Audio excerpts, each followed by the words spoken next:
Welcome back, infrastructure admins. Let's get right into today's explainer, which is focused entirely on the NCSP-MCI 7.5 to 8.4 CHAP authentication objective. We're going to lock down exactly what you need to know for this highly testable topic.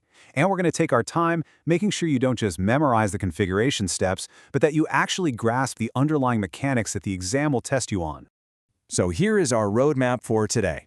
We'll start with why it matters, do a walkthrough of the mechanics, tackle some common exam traps and edge cases, and finish up with the key facts you absolutely must memorize. All right, Section 1. Why CHAP authentication matters. It's all about establishing a rock-solid security baseline for your Nutanix volume groups. Let's immediately lock in our foundational acronyms before we get too deep. First up, CHAP. That stands for Challenge Handshake Authentication Protocol. Its whole job is to securely manage the communication between your initiators, meaning those guest VMs or bare metal physical clients connecting in, and the actual cluster target. Think of it as a cryptographic challenge. Next is IQN, or iSCSI Qualified Name. This acts as the absolute unique ID card for those specific clients. You really need both of these concepts clearly defined and separated in your head before thinking about any configurations in Prism. Now, for the exam, distinguishing standard operational advice from strict hard requirements is absolutely crucial. Nutanix officially recommends using one-way CHAP authentication for basic security between the initiator and the cluster target. Definitely remember that specific recommendation. It's a classic baseline question on the NCP-MCI exam where they try to trip you up on what's a best practice versus what's actually mandatory. Moving on to Section 2, the AOS Secret Management Walkthrough. Let's pop the hood and see how this builds out across different operating systems. So we basically have two distinct deployment models to think about here. First, there's one-way CHAP, where the target authenticates the client. As we just learned, this is the recommended baseline. The target is essentially saying, hey, prove who you are before I let you in. Then you have mutual CHAP. For additional security, both the client and the target actually authenticate each other.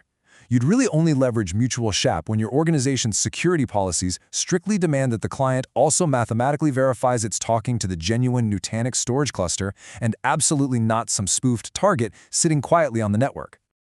The real beauty of this architecture is how native it is. You don't need to bolt on complex third-party key managers just to get this running securely. AOS directly manages these CHAP secrets. Meanwhile, working quietly behind the scenes, the internal AOS iSCSI adapter is the specific component that actually implements the protocol. Knowing exactly which piece handles management versus implementation, that is prime exam fodder. Let's make this concrete with our first example, securely configuring a Windows client to connect back to the cluster using one-way CHAP.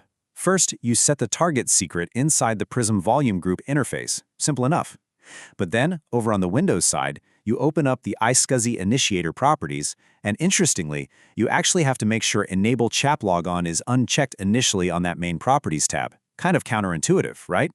Instead, you navigate over and enter that exact target secret in the specific target's properties configuration area. Following that specific workflow ensures the Windows client actually answers the challenge sent by AOS successfully. On the flip side, what about a highly secure Linux environment demanding mutual CHAP? The mechanics fundamentally change. First, you literally have to manually copy the client's IQN directly from the /etc/iSCSI/initiatorname.iSCSI file. Then, you're going in and manually editing the /etc/iSCSI/iSCSI.conf file to enforce that bidirectional authentication. You do this by carefully uncommenting the node.session.auth.auth method equals CHAP line. So, in this scenario, you are physically editing daemon configuration files to make sure both sides of the connection prove their true identities. Section 3. Exam Traps and Edge Cases. This is where test writers are going to try to trick you, so welcome to the danger zone. Here is a totally classic exam scenario. What happens to an active iSCSI session if you disable CHAP authentication? Just picture it. An admin logs into Prism and completely turns off CHAP while a critical database is actively writing to a volume group. Does that active connection just drop immediately? The answer is definitively no. It doesn't drop, because CHAP authenticates strictly at that initial login handshake. It's not continuously encrypting the data stream in real time. Those existing iSCSI sessions remain completely active. They will seamlessly persist until one of 3 specific events happens. You reboot the host or the CVM, you manually terminate the session via the command line, or the storage system explicitly forces a logoff.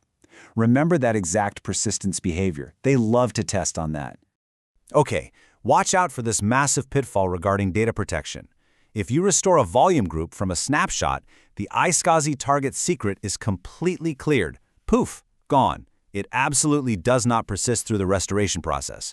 You will have to manually reconfigure your CHAP authentication to reestablish secure connectivity to that freshly restored volume. DR setups are another minefield. In disaster recovery setups that use synchronous replication, unplanned failovers require perfectly matching target CHAP passwords inside your recovery plan. Think about it. If you update a CHAP password in production, but you forget to reflect it in the recovery plan, the target CHAP password gets altered upon failover. The immediate result? Total connectivity loss for all your connecting VM clients the exact moment they try to authenticate at the DR site.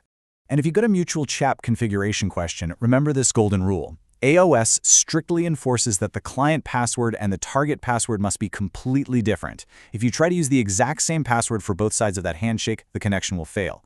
Test writers love, and I mean love, hiding identical passwords in the multiple choice options just to see if you're paying attention.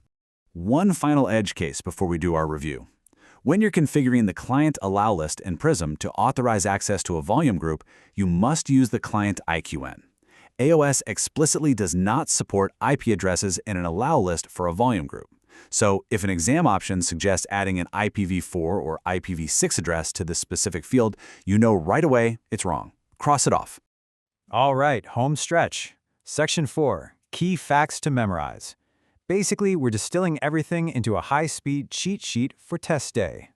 Burn this exact metric into your memory right now, 12 to 16.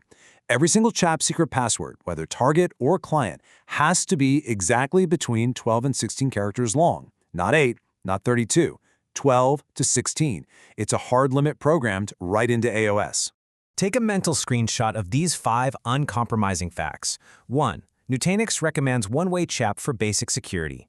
2. That secret length is strictly 12 to 16 characters. 3. Mutual CHAP absolutely requires different client and target passwords. 4. Disabling CHAP means existing sessions persist until a reboot or a forced logoff. And 5. The internal AOS iSCSI adapter is what natively manages those secrets. If you can instantly recall these 5 facts, you are going to nail this section of the blueprint. I want to leave you with a bit of a provocative thought to chew on. If existing iSCSI sessions persist completely uninterrupted after CHAP is disabled on the cluster, how confident are you in your environment's true, real-time, zero-trust isolation? It's a pretty vital security question to ask yourself as you build out these environments in the real world. Thank you so much for joining me on this explainer. Keep studying hard, and I will see you in the next one.